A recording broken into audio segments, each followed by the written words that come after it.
Welcome to On the Money Line, a podcast by MMA Play 365. I'm Newsom, and I'm here to break down UFC Mexico City, which goes down this weekend. We see three rematches within the entire card, including the main event and the co-main event. Of course, the main event, Brandon Moreno versus Brandon Royval 2. The co-main event, we've got Yair Rodriguez versus Brian Ortega 2 as well. And then the other rematch is the fire one that we'll talk about soon, that I'm sure everybody is excited for. The theme for this event, and of course this podcast, is going to be the elevation in Mexico City, which is 2,240 meters, which also is equated to 7,350 feet. So it is going to be tough on the fighters. It's going to be interesting to see if the fighters have been in Mexico City a number of weeks before they fight, because of course, with that elevation, with fighting at the highest level, we're going to see cardio dumps. We're going to see a massive strain on every single fighter's gas tank, and it's going to be really interesting to see who's prepared and who's not. So yeah, elevation, definitely something to take into consideration, especially when you're placing your bets, playing bets at the bookies, because like I say, things are going to be a little bit different in regards to, fighting a full 3 rounds if you need to. So definitely something to take into consideration. And talking about the bookies, talking about playing bets, just before we get into the breakdowns, if you are wanting to jump into the action this weekend, then look no further than MMAplay365.com. We've got plenty for every single type of gambler, whether you're a fun gambler, you just want to play the parlays, accumulators, obviously depending on which country you're from, depends on whether you call it a parlay or an accumulator, but whether you're a long-term gambler and you just want to reinforce your own bets, maybe we've got a recommended bet section with full breakdowns. And then if you just want to play the long-term game, tailing myself as a handicapper, then there's official bet section there as well. And also included within the same package, you've got all the Bayes AI UFC prediction software, predictions for the event as well, including the top 6, which the top 6 win only actually won last weekend.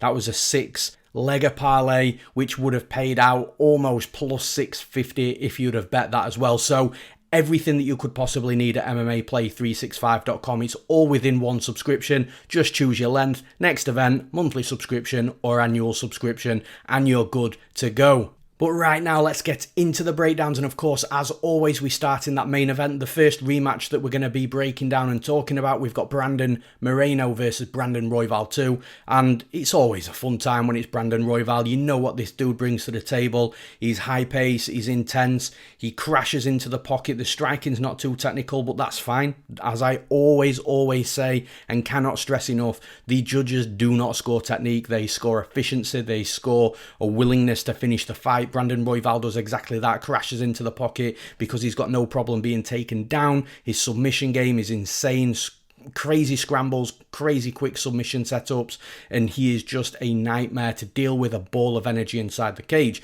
But of course you can shut him down, and we saw that last time out with Pantoja. Now, I do kind of feel, and again I say this all the time as well, not just within MMA, but every professional athlete on the planet, no matter what sport you're a part of, can have a bad night, a bad game, a bad match.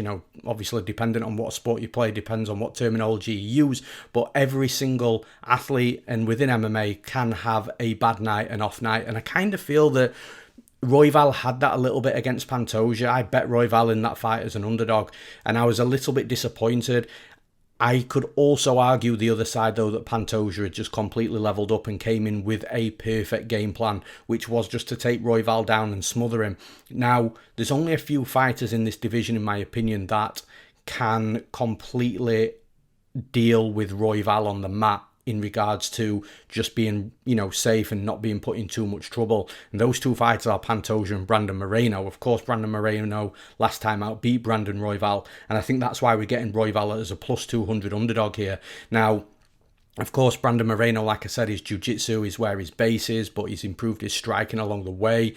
And you saw what happened when Moreno fought Pantoja. Yes, Moreno lost his belt to Pantoja. I actually bet Pantoja as an underdog there as well to win the flyweight championship. But ultimately, it was a close fight. I do think Pantoja rightly won, but if it had gone the other way, I don't think there'd have been too many arguments or too many complaints. But Moreno and Pantoja seem to be the two best in the division, with Brandon Royval just behind them. Now, I think on any given night, Brandon Royval can beat either Pantoja and Moreno. Like, we saw Royval have some good moments against Pantoja late in the fight, showed good cardio, but I do feel he was more reserved earlier in the fight than he was later on, which is, again, a little bit unlike Royval. Royval normally starts fast, so maybe there was an element of, you know, a bit of a change from Royval, and then the off night came, but then Pantoja came in with a great game plan. I just think whatever happened on that night, the multiple combination of different things, I think just everything just clicked for Pantoja. I do expect to see a better Brandon Royval in this fight, but again, it's going to be tough because, look, Moreno's going to be the better technical striker. But Royval, again, it's like, does technique really matter when it comes with Royval because of how he crashes into the pocket? And the thing is with Moreno, although his jiu-jitsu is really good, I don't think he's got the wrestling that Pantoja's got. And of course, Moreno can wrestle. I'm not saying he can't. Of course he can. He's one of the best in the world. But he doesn't have that wrestling the same as what Pantoja had. So I don't know if Moreno's going to have the same success with that type of game plan, with the blueprint that Pantoja set out. I don't know whether he's going to be able to execute that type of fight against Royval as effective as what Pantoja did. And in fact, I think Royval's got decent wrestling. So I do think that the wrestling is very equal in this fight. You know, I don't think there's too much between it. I think from a striking perspective, yes, you've got the technical abilities of Moreno, but then you've got this crazy, unorthodox, wild side of Royval. And then when it comes to the grappling, again, the scrambles are going to be good. I don't think that Royval's going to have the same difficulties and deficiencies on the mat against Moreno as he did against Pantoja. So I'm willing to try and, you know, roll the dice with Brandon Royval one more time. I do think that this fight is now or never when it comes to potentially becoming a champion, because if Royval loses this fight after losing to Pantoja last time out and then losing to Moreno for a second time, I do think that it's going to be tough for Royval to ever potentially become a champion in the division. So I think it's now or never for Royval. I'm going to side with him one more time. I'd really like Royval. I have done ever since he came into the UFC. I've cashed him multiple times as an underdog. And just like Andre Fili a few weeks ago, you know, there's certain fighters that I do like as an underdog, but I definitely don't like as favourites. And Brandon Royval is one of them. And yeah, look, I think that I'm going to roll the dice with him one more time. I'm going to be picking Brandon Royval. I don't know whether I'm going to bet him yet, I'll be honest. But from a prediction and a pick perspective, I'm going to roll with him once more. I think he's still a nightmare fighter, a ball of energy. And I do think that on any given night, he's going to be able to beat anybody in the division. I'm thinking he's going to come in here really great, especially after last time out being a bit off. I'm picking Brandon Royval to win this fight. And in the next fight, the co-main event, another rematch. This is a really needed rematch, though, after what happened last time out. We've got Yair Rodriguez versus Brian Ortega 2. Now, what happened last time out is the fight didn't exit round one. It was a bit of a back and forth fight in regards to strikes. Ortega was landing decent volume, but Yair Rodriguez was landing those sniper shots. Brian Ortega tried to take Yair Rodriguez down a couple of times. Rodriguez defended the takedowns.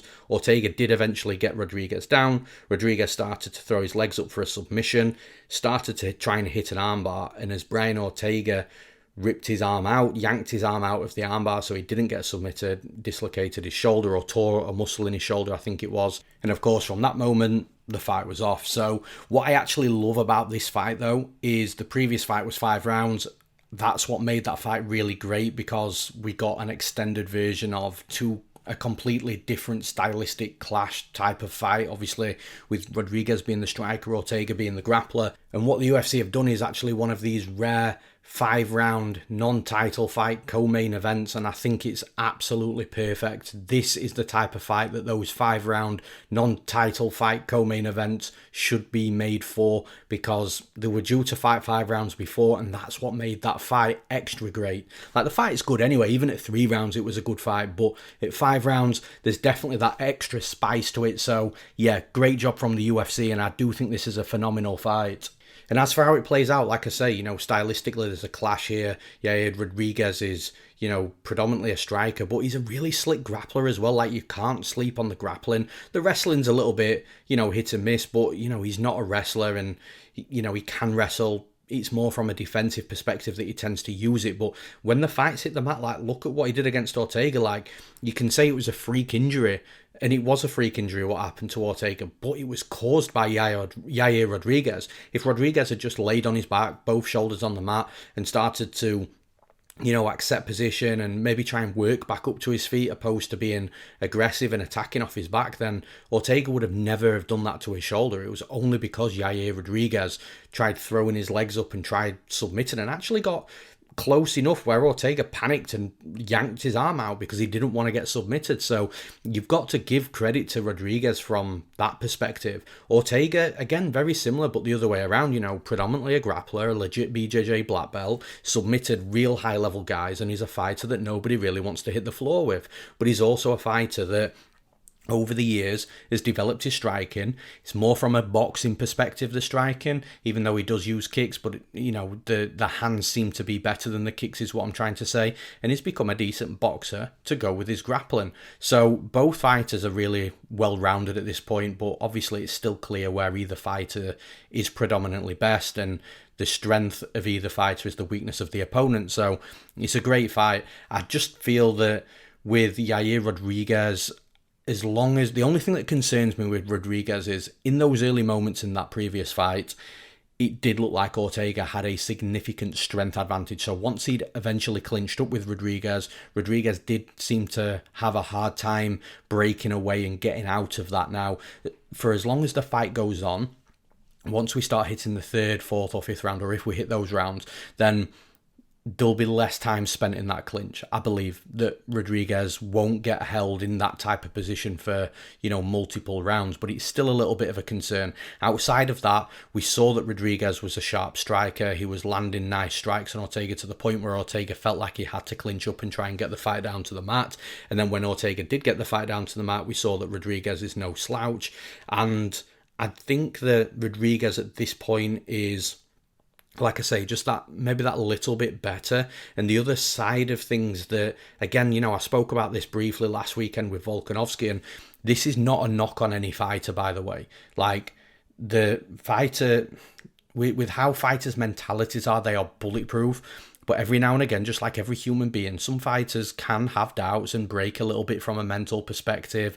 And that's just normal. Everybody's human. It doesn't make them a bad fighter. But what is worth mentioning is the fact that, look, in this game, 50%, at least 50% of a fighter is the mental ability. And like I said, fighters are different breeds of human beings. If you've ever been around a fighter, or if you know a professional fighter, their mentality is just like no other. Like, it's completely bulletproof. So being a fighter, like I say, it's at least 50% mental. Like, you could be the best fighter in the world, have all the abilities and skills in the world, better than everybody else. But if you're not mentally checked in, then it doesn't matter what your skill set and ability is, because you're going to get beaten by somebody who is mentally checked in. Now, with Ortega, again, listening to an interview that he did, I can't remember the guy that he did the interview with, so I do apologise.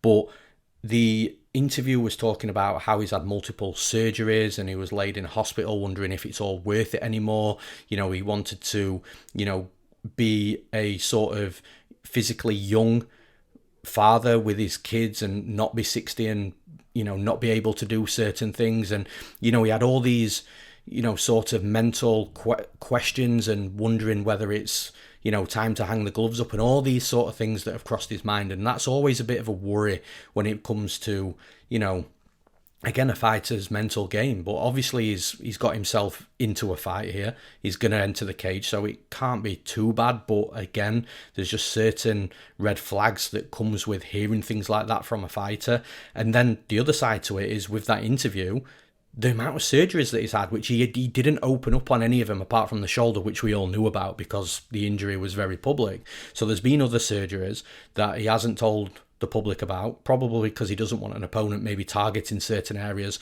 So there's a few things with Brian Ortega that I'm not quite liking for this fight. And also, he's been training in California, Los Angeles, so he's not been training at elevation. Going over to Mexico, how prepared is he going to be, especially with this being a 5-round fight as well. So ultimately with Rodriguez, I think he's definitely the better striker here. I think his grappling is better than the striking of Ortega, so stylistically I like Rodriguez a little bit better. I also like the fact he's been training at elevation, whereas Brian Ortega hasn't. I also believe he's going to be more mentally checked in, and he's not the one coming off multiple surgeries as well. So I kind of feel like there's quite a bit of upside here on Yair Rodriguez, and for all those reasons, I'm picking Yair Rodriguez to win this fight. And in the next fight, this is going to be an explosive one, I believe. We've got a fight between two young guns, 24 years old versus 21 years old. We've got Daniel Zellhuber versus Francisco Prado. And like I said, this is going to be an explosive fight. Both fighters are at that age where they're going to be making huge strides from fight to fight in regards to development.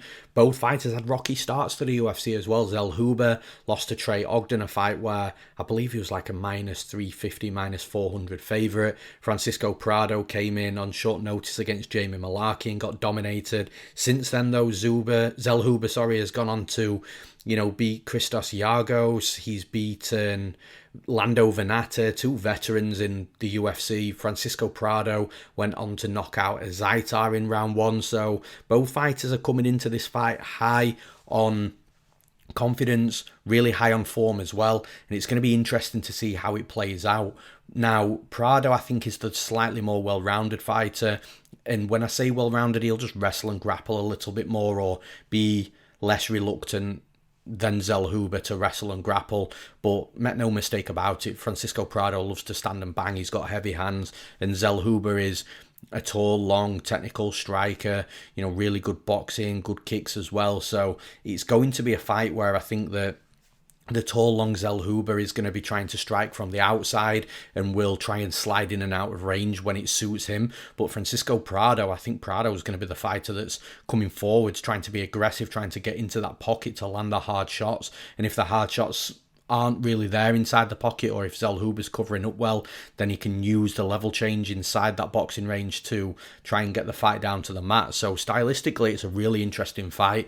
Obviously, you look at the betting lines, and I do think that Zellhuber's a slightly wider favourite than what he should be. But with that being said, one thing that I go back to that I said is that, look, the development of both fighters is going to be very apparent from fight to fight, especially more so with Prado, because Prado's the 21-year-old, Zellhuber's the 24-year-old. But the bottom line is these guys aren't going to hit the prime till they're like 29, 30, 31. So like I said, when they get to that age, they're going to be completely different fighters. But the point that I'm trying to make is, you look at where these guys are training. I believe that Prado's still with the same team that he was pre-UFC. And then you look at Zellhuber, he made the move over to Extreme Couture. So, he's training with, a real mega gym where those developments from fight to fight are just going to be just that bit more rapid than Prado. Now, I do think that Zellhuber has trained in Mexico for this fight, but regardless, his gym does seem to be Extreme Couture. You go into his Instagram and he's training there, so he's going to have some real good guys on a daily basis to help him develop between fights. So yeah, look, I don't think it's going to be like a huge edge to the point where this is the reason he's going to win and lose, but it's definitely worth mentioning. As for how the fight plays out, I do think it's going to be a striking battle. I do think that either of these fighters can shut the other fighters' lights off very quickly. I kind of feel though that's more likely to be on the Prado side. He does seem to be more explosive, a little bit more powerful, but on the flip side of that, I think if Prado doesn't get Zellhuber out of there early, I think Zellhuber's the more technical fighter, is going to be able to set the pace in this fight. So he's going to be able to manage the pace, the range, and I think that's going to help him the longer the fight goes on. So I'm not saying, it's Zellhuber gets knocked out early or he loses. And the reason that I'm not saying that is because I don't expect Prado to just go in there and knock Zellhuber out early. I really don't see that happening at all. Of course, there's always the possibility, and I do think there's going to be some scary moments for Zellhuber early in this fight. But I think if there is a storm, I think Zellhuber can weather it and then just take Prado down the stretch. And I think Prado, again, is going to be the fighter that mixes things up. I think he will try and attempt takedowns. I think he will look to get Zellhuber down to the mat at some point in this fight. But Zellhuber I do think that he's got decent takedown defense, and again at Extreme Couture, which is a very wrestling heavy gym, that's going to be improving from fight to fight. And if Prado is struggling to get Zellhuber down, then all he's going to be doing is expending energy at elevation in Mexico City. So again, I'm not sure that's the best path for Prado to go down. Ultimately, how I see the fight playing out, scary moments for Zellhuber early on, but I think Zellhuber, if there is a storm, can weather it, and then I think he can take Prado down the stretch where he can just show that he's the better technical striker, put volume together, look really good, look really technical, have people talking about him after the fight, and win. So for those reasons, I'm picking Daniel Zellhuber to win this fight. And next up, speaking of young fighters, 19 years old, we've got Raul Rosas Jr. versus Ricky Turcios. And I think that this has got all the makings of being a really fun fight, a really electric fight, an active fight. And if you watch the last two fights of Ricky Turcios, you'll probably tell me that I'm crazy for saying that, but I kind of feel that Raul Rosas Jr. is going to bring the best out of Turcios. Like Turcios after the Brady Hiestand fight on the Ultimate Fighter finale, he looked like he was going to be this super exciting fighter, that he's going to be an instant fan favourite, but then he goes out there and he loses, a soft decision to Ayman Zahabi, and then he fights Kevin Natividad again. There wasn't a lot of action in the fight, and it was a split decision win that could have gone the other way. And now you're thinking, well, what Ricky Turcios are we actually going to see in the UFC? But the thing is with Raul Rosas Jr. is this kid just brings it, man. Like, yes, he had that loss to Cristian Rodriguez. I think that was a loss that was going to come sooner or later, and it was just one of those stylistic clashes. Not stylistic clash, but Cristian Rodriguez was just able to be very good and very effective in the areas that Rosas Jr. was good, and just be able to take Rosas Jr. down the stretch a little bit into deep waters that he'd never been before at this level, and then just be able to beat Rosas once he was tired, and, Rosas couldn't really be effective. And even tired, Raul Rosas Jr. still probably would have beaten a fighter that wasn't as efficient as Rodriguez within the wrestling and grappling. It's just Rodriguez was. But then since that fight, he came back, he knocked out Terrence Mitchell very early on. And now we're looking at Rosas Jr. as, look, he's took his loss in the UFC, a loss that he will look back on later in his career and think, man, I learned so much from that loss.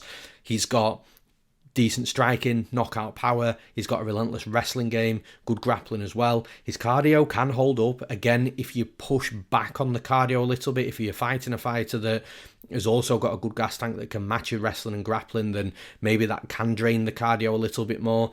Ricky Turcios, technically speaking, should be able to do that against Rosas Jr., but I'm not sure that...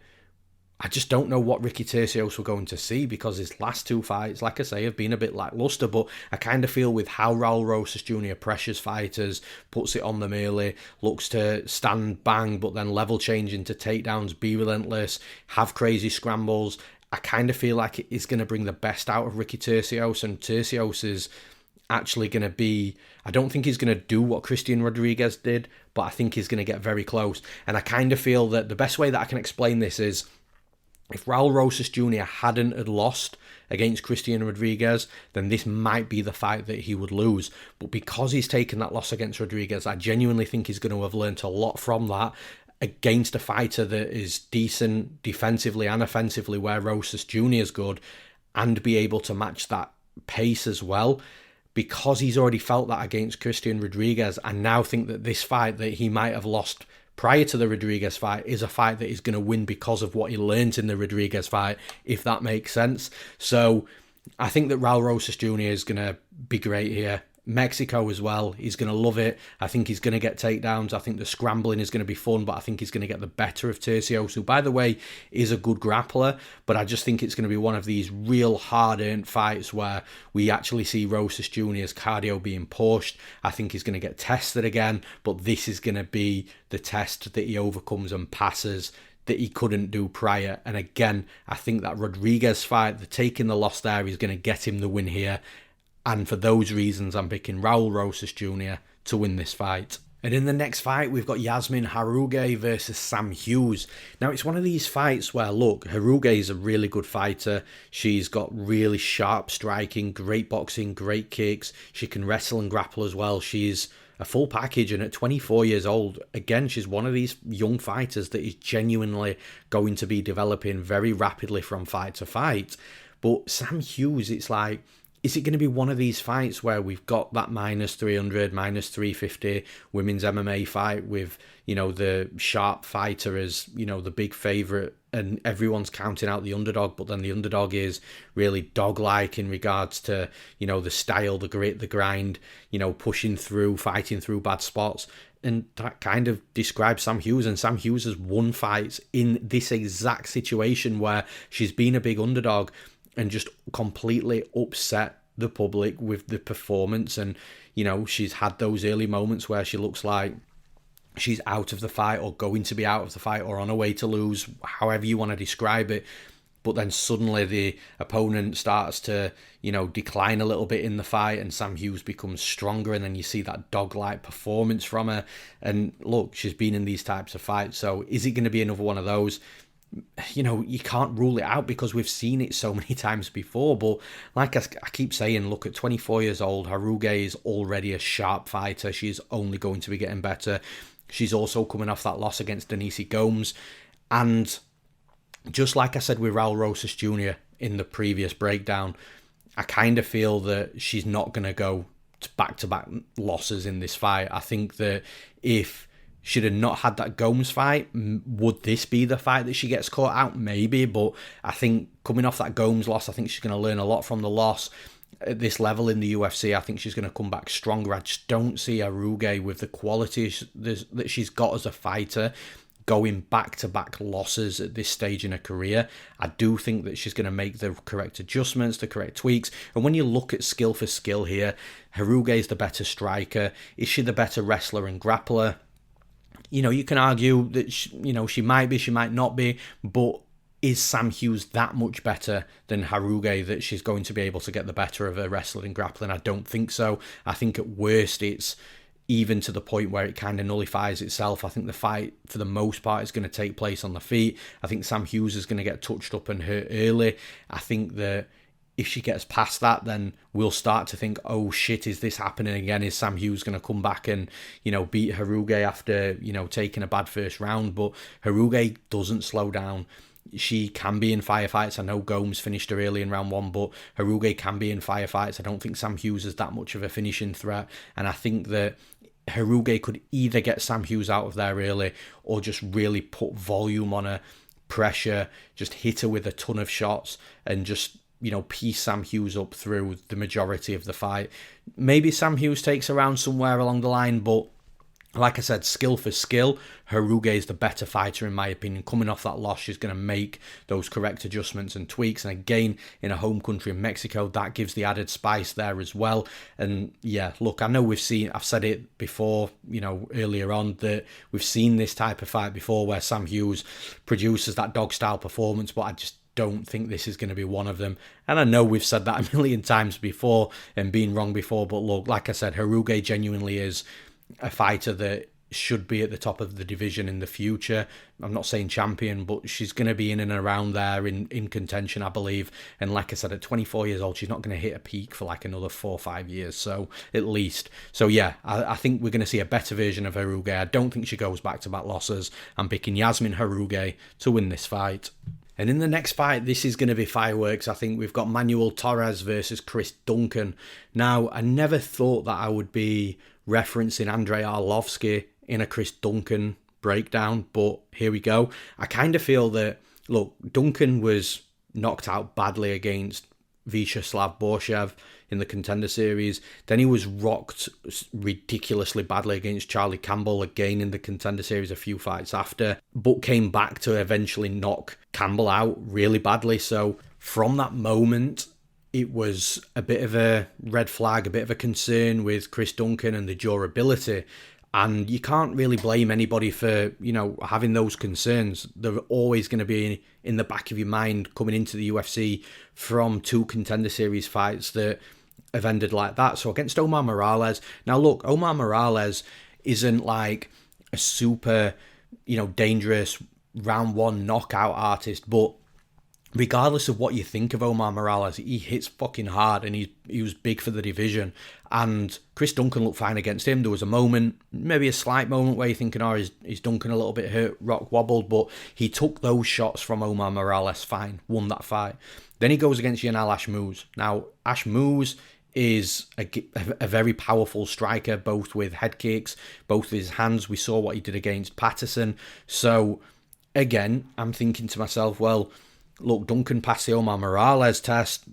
Is he going to get hit by Ashmouz and knocked out? And that was sort of, the narrative that a lot of people were running with, and it was definitely in the back of my mind. But then he goes in against Ashmouz. He takes Ashmouz's shots as well. So now you're thinking, well, just like Andrei Arlovski, because there was a time where Arlovski was getting knocked out all the time, and then suddenly for the next 3, 4, 5 years and 10 fights later, we're talking about how Arlovski's got a glass chin, until suddenly you think, well, fuck, no, he hasn't. Like, when was the last time Arlovski got knocked out? I'm talking like a couple of years ago, by the way. So then you stopped really talking about Arlovski with the durability issues, and I kind of feel Duncan's in the same light here. I'm not looking at Duncan with durability issues here. Do I think Duncan can get knocked out? Well, yes. Look at Manuel Torres, he hits hard. And this dude hasn't been out of round one, by the way, in his last 9 fights, spanning across 6 years since 2018.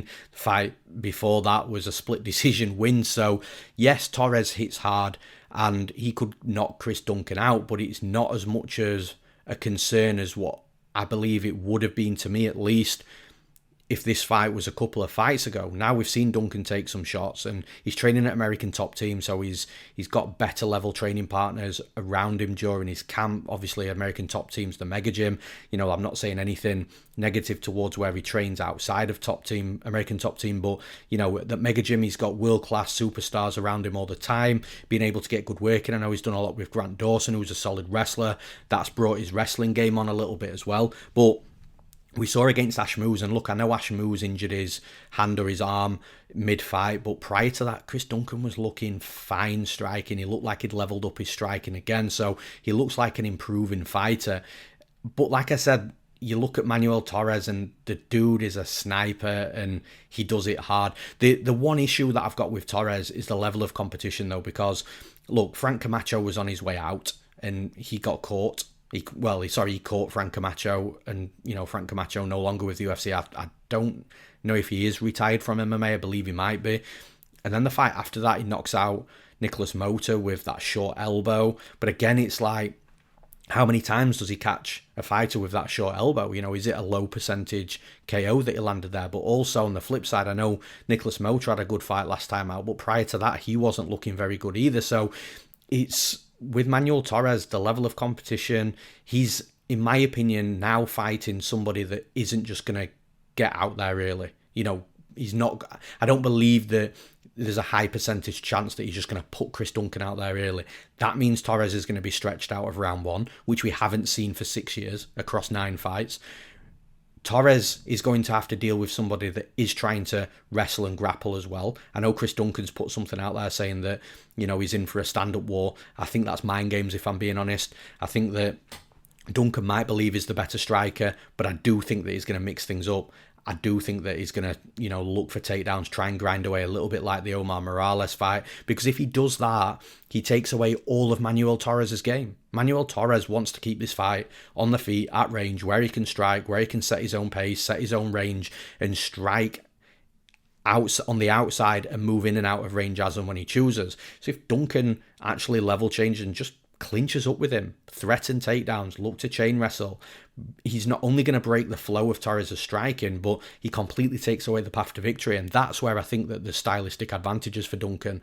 Duncan's striking, I think he might be able to be competitive with Torres, but if this is a 15-minute kickboxing fight, I don't really like Chris Duncan's chances too much, but it's not, it's MMA, and if he starts mixing in the wrestling takedowns, like I say, breaks the flow of Torres, takes away Torres' path to victory as well, and Chris Duncan, I believe, is going to be the best fighter that Torres has ever fought. So I do think the stylistic advantages for Duncan, although I do recognise that there is that danger of Torres landing that sniper shot and knocking Duncan out, and Duncan has been rocked and wobbled and knocked out before, so I completely get that side of it. But if this is stretched out of round one, then I think Duncan has got a legitimate path to victory to win this fight, could legitimately win it. And more often than not, those that follow my breakdowns every week, you know that I'm always going to side away from the guy that the biggest path to victory is that round 1 KO. So for those reasons, I'm picking Chris Duncan to win this fight. Next up, we've got Cristian Quinonez versus Raoni Barcelos. And I think this is a really good fight. When I went into tape with this fight, I really wanted to come out betting Quinonez as the underdog, if I'm being honest. Because look, Barcelos is, getting up there in age. You look at his wins, his last wins since 2020. So over the last 4 years have been Khalid Taha and Trevin Jones, none of which I believe are still in the UFC. So yeah, it's tough, especially like I said, you look at he's 36 years old as well. However, you look at the fights that he's lost, Timur Valiev, again, I've got no idea why the UFC didn't re-sign him. There must have been something going on with Timur Valiev that the UFC didn't like, because he's absolutely a UFC caliber fighter, but it was a close fight, a majority decision. Then he lost against Victor Henry. That was the surprising one. But again, every fighter, I've said this a million times before, I've also said it on this podcast, every fighter, every athlete in the world has an off night, day, match, game, whatever it is. I kind of feel that was it for Raoni Barcelos, a fight where he was expected to win, which makes the loss look even worse.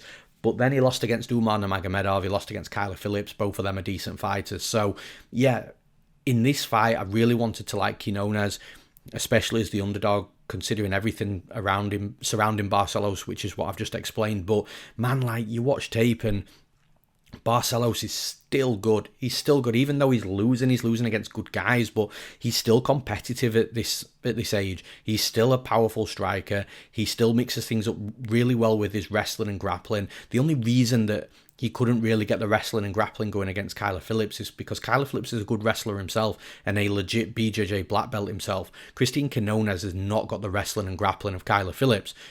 I think that Cristian Quinonez is dangerous, just like I said with Manuel Torres, with the sniper shots straight down the middle. I think Quinonez has got something as a fighter, but I just don't think that you can go and watch the fight that Quinonez had with Kang and then look at this fight with Barcelos and think that Barcelos can't do what Kang did, but just a million times better. And look, I know that Kang actually rocked Quinonez, and I kind of feel that Quinonez was maybe a little bit dazed still by the time he was submitted.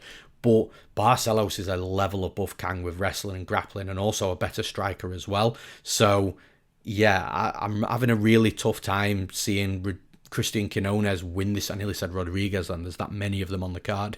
But I am having a hard time of looking at Quinonez and thinking, how does he win outside of just finding that knockout shot early against Barcelos and knocking him out? Which is a possibility. You look at Umar Nurmagomedov, he knocked out Barcelos in round 1, but I just, again, same as the Manuel Torres situation, I just don't usually side with a fighter that's got stylistic disadvantages but has got that round 1 KO upside. So again, I think that, does Barcelos get knocked out in round 1? I think he gets hit with maybe some hard shots and there's maybe some questionable moments early on. But as soon as Barcelos starts wrestling and grappling, I think that's done for Quinonez, because I do think that that's where the biggest gap in skill is. I think that there's levels when it comes to Barcelos' wrestling and grappling compared to Cristian Quinonez' wrestling and grappling. For those reasons, I'm picking Raoni Barcelos to win this fight. And in the next fight, we've got Jesus Aguilar versus Mateus Mendonca. And I'm not going to lie, I wanted to like Mendonca a lot more than what I did in this fight, even though he's sort of like a mid-moderate favourite. I don't really rate Jesus Aguilar very highly, if I'm being honest. Like, he's very short for the division. I think he's got the shortest reach out of all the male MMA fighters as well. So, that definitely is a factor, and you can't deny that. And the guy is, yes, he's got pace, yes, he's got good energy, but he is more of a, wing and overhand land a knockout, which, by the way, that was a fucking explosive knockout last time out. Like, you can't take away that power from him. That's insane. So, Aguilar, to me, again, there is a little bit more to him as a fighter, but to me, overall, ultimately, when you summon him up, it's an overhand right knockout or it's a guillotine. And I don't really like that, I'll be honest. Like, yes, he's got a bit of wrestling chops, but he makes a lot of mistakes as well. We saw that in his Contender Series fight. Like, just tripping and trying to reap the legs on the wrong side, sacrifice throws that ultimately just all of this just ends him up on his back with somebody on top of him, which is exactly what Mendonca will want. Like, if Aguilar makes those mistakes here, Mendonca will be gifted those top positions. Now, Mendonca, he's a bit of a weird one because after his UFC debut against Basharat, like, I don't think anybody really expected him to beat Basharat. Basharat's a solid fighter, both those Basharat brothers. I keep saying it time and time again. You know, they'll both be up there in the division. But with Mendonca, I didn't expect him to beat Basharat, but I was super impressed with the loss. Like, Mendonca looked competitive. He kept in there for a full 3 rounds. He didn't ever quit on himself, and he didn't make it easy for Basharat. And I think Basharat said after the fight that Mendonca was a lot better than he thought, and he hit super hard. So after that, you're thinking, okay, well, look, there's no shame in losing to Basharat, and Mendonca is a legit fighter. But then he goes in there last time out, and he's shooting like sloppy takedowns. He's not setting them up. He's wasting cardio and gas tank. You could see that, you know, hanging on those double leg takedowns, just trying to wait for that opportunity to take the opponent down. It's just no good. And if he does that in this fight at elevation, he's going to gas out real bad. So yeah, like. And then he started going for all these leg locks. He started trying to roll for the legs, and it started to look a bit weird. And he's a minus 250 favourite in this fight, I think, as well. And eventually, he just gets, you know, finished because he can't execute the takedown. So he then resorted to leg locks, and you're thinking, what is he doing? And this is after the Basharat fight where he looked decent. So yeah, like, it's tough. But then you do look at Mendonca. I do think he's a better quality fighter than Aguilar. I think Aguilar's going to have a cardio advantage here, which might end up playing a part in the fight. Mendonca is going to be taller. He's going to be longer. Massive reach advantage as well. So he's got a lot of upside, Mendonca, in this fight. It's just, I just don't know if he's just going to shoot these sloppy takedowns and trying to hang on the takedowns and end up gassing himself out, and Aguilar just takes him out the longer the fight goes on. Like, it's a legit possibility. But when I look at pre-fight and how they match up, I think Mendonca is the better quality fighter, better striker, better wrestler, better grappler. And then he's got the physical advantages of height, reach, range, all that sort of stuff. So I do have to pick Mateus Mendonca to win this fight. But like I say, I do have my concerns at the same time. However, it could have just been one of them off nights for him. And we'll find out in this fight. Because if he goes out here and looks great against Aguilar, if we get the Mendonca in this fight that we got in the Basharat fight, he wins comfortably. And that's what I'm thinking that we see, even though we saw a completely different Mendonca last time out. So for those reasons, I'm picking Mateus Mendonca to win this fight. And next up is the final rematch that we're going to be talking about on the podcast, and this is the fire one that I think everybody's excited for. This might be the people's main event. We've got Edgar Chairez versus Daniel Lacerda 2. And man, like, not only is this the second time that they're fighting, I think they've been scheduled to fight like 100 times, and, you know, one time one of them pulls out, then the other one pulls out, and then they get to both of them weighing in, but then one guy gets sick, and then the fight is cancelled. I think it was on fight night. So it's just it's a real shame that this fight hasn't happened again. But of course, you go back to the first fight, and it was one of those stoppages from the referee where the referee said that Daniel Lacerda was out unconscious from a submission, but he actually wasn't. So then they reverted it to a no contest. And that also happened in the fight with Ronnie Lawrence and Dan Argueta. I'll get there eventually. And funnily enough, I had money on both of those fights as well. I had money on Dan Argueta, who I believe was about to submit Ronnie Lawrence. Again, the referee pulled him off and said that he was out when he wasn't, and that ended up being a no contest when Argueta was looking great. But I kind of feel that I got paid back a little bit with that, because I do think that Chairez would have finished Lacerda in that situation if the referee hadn't had stopped it, saying that Lacerda was out. And again, money that I probably should have lost, in my opinion, I ended up getting back as a void bet from the no contest. So I kind of feel like I've seen both sides of this. But look, like, I've picked Lacerda to win on all the breakdowns I've made for these fights, and I'm not going to change my pick. You know, I do have slightly more concerns because Lacerda is now fighting at elevation, and although, you know, he has been here early in Mexico City, he is known to be a fighter that does tire out late in fights, comes in at 100 miles an hour and then tyres late. Although he didn't do that against Chairez, he did say that he was going to change things up. Like last time out, he was more patient against Chairez and was actually looking okay until Chairez attacked the submission, and then, I've explained what happened after that. But Lacerda is a fighter that's known to tire at elevation, probably more likely to tire, but that doesn't matter for Lacerda. I kind of feel like Lacerda is a fighter that is always going to have his best opportunities to win a fight in round one. And if he doesn't, Chairez tires as well. He slows down. And again, this breakdown's the same as the other breakdowns. Like, Chairez shouldn't be this big of a favourite. Should he be a favourite? Yes. Should he be this big of a favourite? No. Does he slow down just like Lacerda? Yes. Does he slow down as much as Lacerda? Maybe not. But if Lacerda paces himself, then he might be able to keep up that same pace as Chairez down the stretch.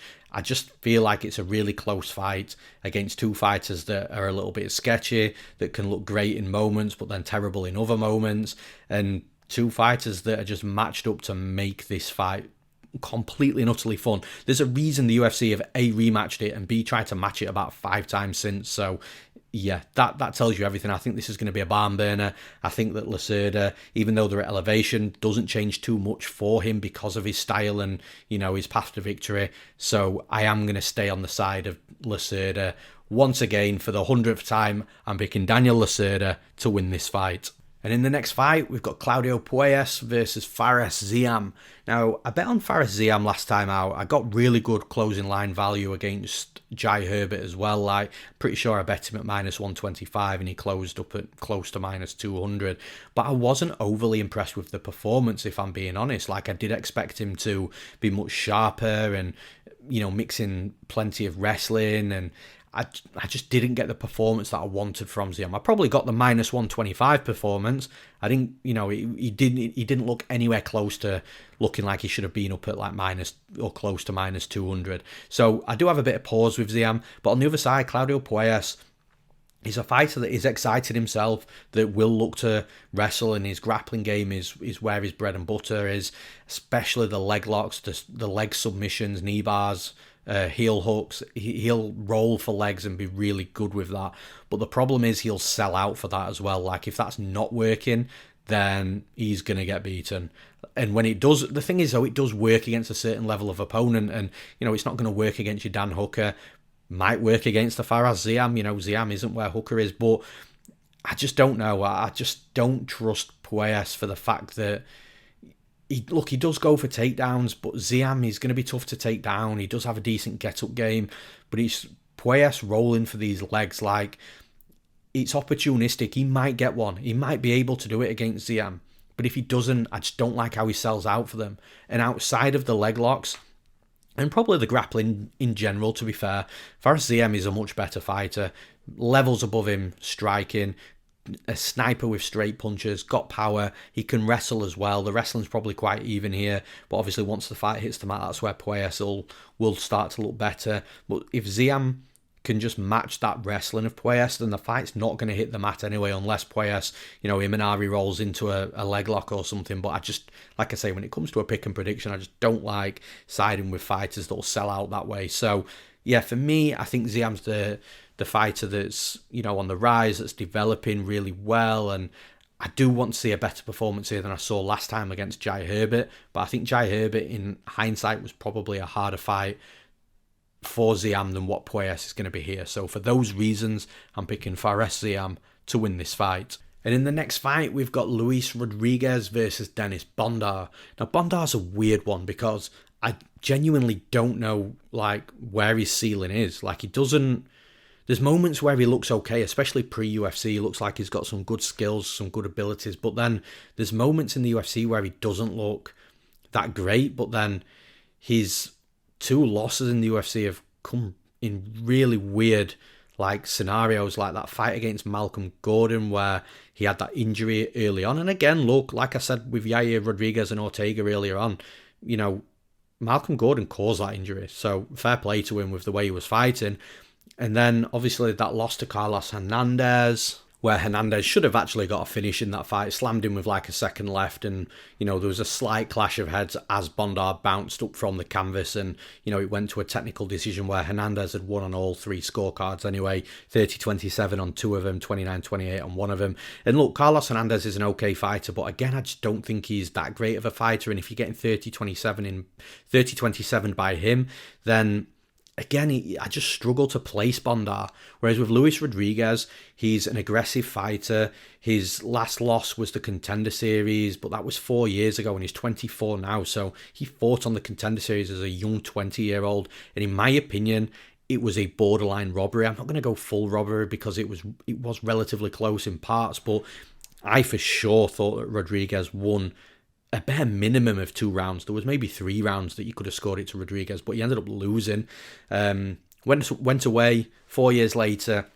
He's coming back a completely different fighter, switches stances really well, power in his hands, good boxing. He's got really good jiu-jitsu, like it's going to be tough to keep him down. Tough to take him down, but yeah, he's a very well-rounded fighter, and you can see he's massively developed since that Contender Series fight. And the only thing that worries me with Rodriguez is his volume. He's quite low volume, so if a fighter, an opponent, is just putting more out there than him, then he's got every chance of, potentially just falling away from the fight and the fight being pulled away by the opponent. The thing is with Bondar, with the way that Bondar fights, I kind of feel like he's going to draw volume out of Rodriguez, because one of the reasons Rodriguez is quite low volume is he's a very counter-striker type of fighter, so he'll try and draw an opponent in and counter them, which again, couple that with low volume, and that's like Judge's nightmare. So it's definitely something that Rodriguez needs to look at. But with Bondar, he's very forward pressure, so he loves to come forward, and I kind of feel like the stylistic clash here is going to be within the striking, and it's going to pull a lot of strikes out of Rodriguez and keep him active. And then I feel like there's going to be a little bit of wrestling and grappling on both sides. I think both fighters will shoot for takedowns, but I think Rodriguez is the better grappler here. I'm not saying he's the better wrestler, but if Bondar takes him down, I think Rodriguez is fine. We'll be able to get back up. But if Rodriguez gets on top of Bondar, I think Bondar might get up maybe a couple of times. But if Rodriguez sticks to it, I think he shows he's the better grappler. But in regards to the striking, both fighters are going to get what they want here.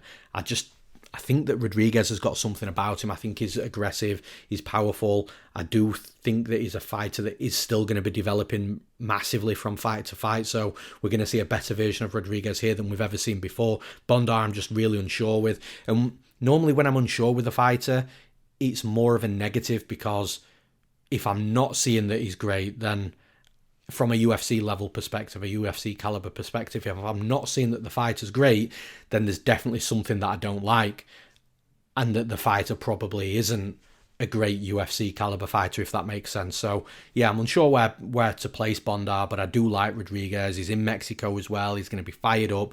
UFC debut, really well-rounded, developing from fight to fight. So for all those reasons, I'm picking Luis Rodriguez to win this fight.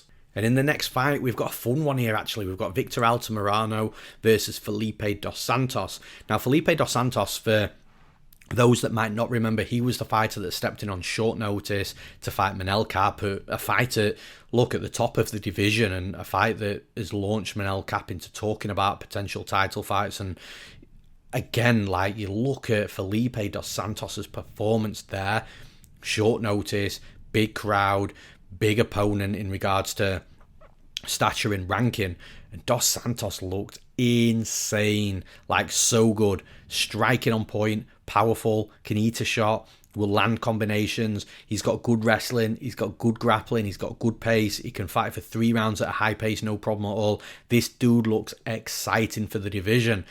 But because of the betting line, I actually came into this fight wanting to potentially bet on Victor Altamirano, who I think is around a plus 240 underdog. And again, like, the amount of times we've seen a fighter come into the UFC, have that fire performance where nobody expects it, and then struggles to replicate that performance in the next fight. When you've watched this sport and the level of the UFC for so many years like I have, and you've seen it happen so many times, it's hard to ignore it. And Victor Altamirano, technically, if we get the fighter that we saw against Manuel in Dos Santos, then yeah, Victor Altamirano, we're thinking probably should be a huge underdog. But Victor Altamirano has been in the UFC a long time now. He's a decent striker, switches stances really well. He's got decent wrestling, decent grappling. Sure, he came up short against Tim Elliott, but look, Tim Elliott's going to be a nightmare for most fighters just because of that wrestling and grappling that he brings to the table. And he's just one of those fighters that will just keep coming forward. He's so awkward and so horrible to deal with, is Tim Elliott. So I don't really hold that against Altamirano too much. Look, like I say, if we get the Dos Santos we got against Cap, then Dos Santos puts Altamirano away, in my opinion, and looks phenomenal. But like I said, the amount of time... I mean, who remembers that time where Lando Venata came in on short notice against one of the best fighters in the world in Tony Ferguson at the time and drops Tony Ferguson in round one, and everyone's like, holy shit, who's this guy? And then Lando Venata becomes a UFC vet after that, sure, but he never looks as good as that again. I just don't know. I think Felipe Dos Santos is a fighter that you probably don't want money against just because of how good he looks, and you look at pre-UFC and he is that type of fighter, and that's why I kind of still am holding him to being this explosive fighter that's really well-rounded, that we do see another great performance from. But again, it's hard to be truly confident in that, considering that it's a trend that's happened for years. Yeah, I wanted to like Altamirano more in this fight, but like I said, you look at pre-UFC and you can genuinely see that Dos Santos is a very high-quality fighter, and I think we do see it again in this fight, but I do have some concerns at the same time. I'm picking Felipe Dos Santos to win this fight. And the final fight to break down, the first fight as it stands right now of the night, we've got Muhammad Naimov versus Eric Silva. And if this is the first fight of the night, this is a fight to kick off the card with, because this has got explosive written all over it. Muhammad Naimov is 2-0 in the UFC, a short notice win up a weight class against Jamie Malarkey, knocked Jamie Malarkey out, and then the win against Nathaniel Wood. This dude's 2-0 in the UFC with wins against Jamie Malarkey and Nathaniel Wood. Like, this is a serious fighter. He's a big underdog in both fights as well, and now he's a big favourite, as you can imagine. Eric Silva, on the other hand, though, he's a ball of energy, super exciting, he's aggressive, comes forward, loves to land hard strikes, crashes into the pocket, a little bit like Brandon Royval in a way, because he'll crash into the pocket, not too bothered if he gets taken down, because he does have a decent grappling game, and he's very well-rounded in that respect. Explosive striker, decent wrestling, very good grappling, and it's hard to really look at Eric Silva and not love the way that this dude fights. The problem is Naimov's more grounded in regards to, he's not as hot and heavy, he's very calm, he's more relaxed, and he will look and see and watch things coming and then react to it in the right way, in a solid technical manner, whereas Eric Silva will just throw all his cards onto the table and go nuts. I'm not quite sure that's going to be enough to beat Naimov in this fight, who's faced, let's be honest, levels above in regards to UFC competition in his opening 2 UFC fights. Like Jamie Malarkey and Nathaniel Wood, levels above Eric Silva. It's just Eric Silva's fun and exciting, and because of that, there is always that chance of that flash finish, but I don't think that happens in this fight. I think that Naimov's a good striker, he's got power himself, good wrestler, good topside control as well, and I think he's going to have enough to nullify that, you know, explosive energy, the explosive start that we're going to see from Eric Silva, drown him out and beat him. So for those reasons, I'm picking Muhammad Naimov to win this fight.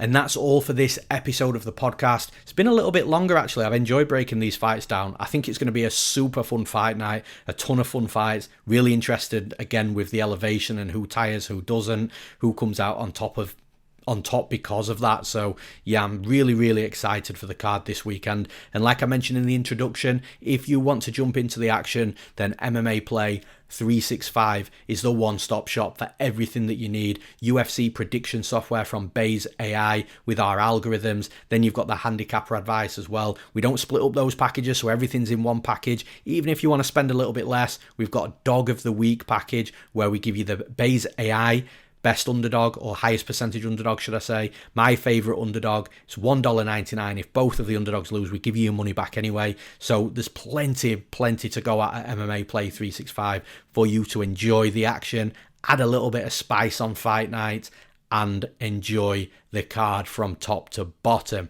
MMAplay365.com. Head over there. Aside from that, I'm Newsom. Thanks for listening. We'll see you again next week.